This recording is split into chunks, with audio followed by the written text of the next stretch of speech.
Hello guys, let's discuss an MCQ. A 65-year-old male patient with history of mitral valve prolapse, rheumatic arthritis, colon cancer present to the emergency department with increased dyspnea on exertion, lower extremity swelling, fever, slowly worsening over past month.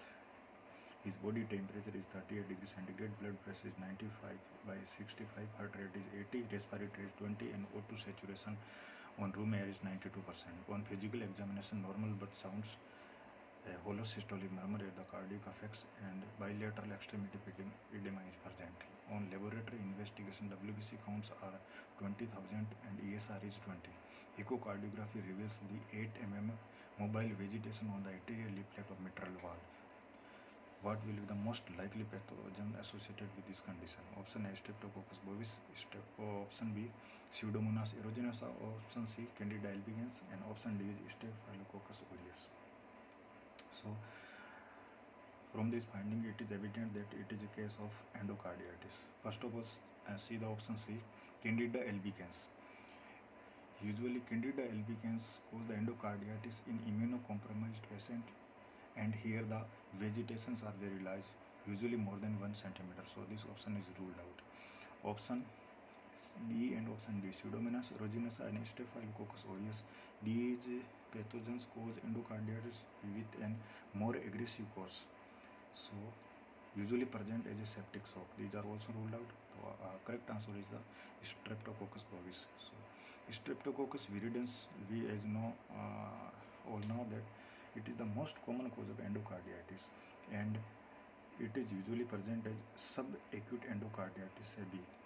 And another one cause is Enterococcus endocarditis, which is also present as a subacute endocarditis.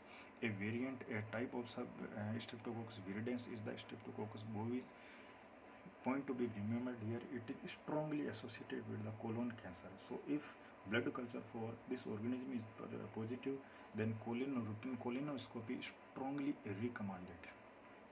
Here now we see the subacute infective endocarditis clinical presentation. Lower extremity swelling, या bilateral extremity pitting edema. It is suggestive of the worsening infective endocarditis. And as we know that the anterior leaflet of the mitral valve, that is most common site of the infective endocarditis.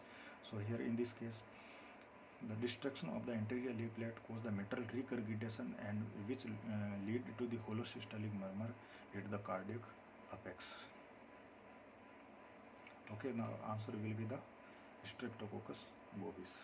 Two important causes associated with the subacute endocarditis are the Streptococcus bovis and Enterococcus endocarditis.